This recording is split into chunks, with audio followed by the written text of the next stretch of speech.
અમરેલી જિલ્લા ભાજપના ઉપાધ્યક્ષનો પુત્ર વ્યાજખોરના ત્રાસના કારણે ઘરેથી ગુમ થઈ જતા સમગ્ર જિલ્લામાં હાહાકાર મચી ગયો છે।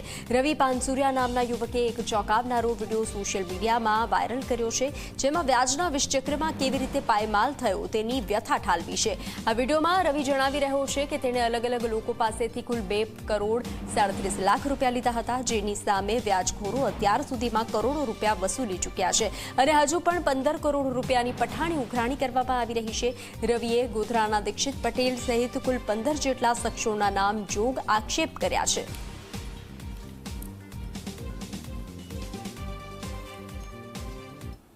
પ્રેશરાઇઝ કરવા માટે અને જ્યારે નીટકાંડ બન્યું ત્યારે જ્યારે એ સાબરમતી જેલમાં હતા ને ત્યારે એના વાઇફ અને એનો દીકરો વ્યાજ લેવા આવતા હતા।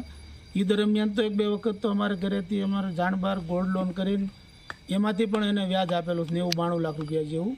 એટલે આવી રીતે કટકે તો એ લોકો ખૂબ વ્યાજ મોટું લઈ ગયા છે અને અત્યારે એની ગણતરી એવી હતી કે અમારે જે 3 કરોડ રૂપિયા દેવા નીકળતા હતા રવિની સુસાઇડ નોટ પ્રમાણે, એની સામે એ લોકોએ 15-17 કરોડની માગણી કરી હતી।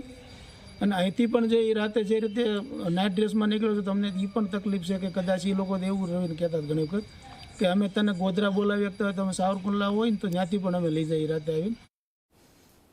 સુરતના માંડવી ધર્માંતરણ મામલે વધુ એક શિક્ષિકાની ધરપકડ કરવામાં આવી છે। માંડવીની મહુડી પ્રાથમિક શાળાની શિક્ષિકા મીના ચૌધરીની ધરપકડ કરવામાં આવી છે।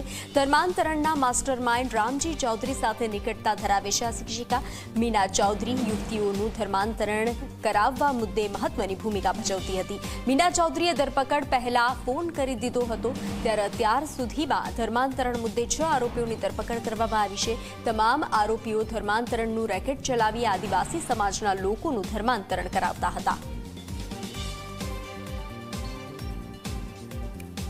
આજરોજ વધુ પુરાવા આધારે અન્ય આરોપી બેન મીનાબેન ચિરાગભાઈ ચૌધરી મૂળ ભાતખાઈ તાલુકો માંડવીના રહેવાસી છે અને તેઓ માંડવી તાલુકાના મહુડી ગામ ખાતે પ્રાથમિક શાળામાં શિક્ષિકા તરીકે નોકરી કરે છે। એમના ઉપર પણ આક્ષેપો હતા અને રજૂઆત હતી ને ફરિયાદી દ્વારા કેટલાક પુરાવા રજૂ કરવામાં આવેલા, એટલે એમની પણ સંડોવણી જણાવતા એમની આજરોજ ધરપકડ કરવામાં આવેલી છે।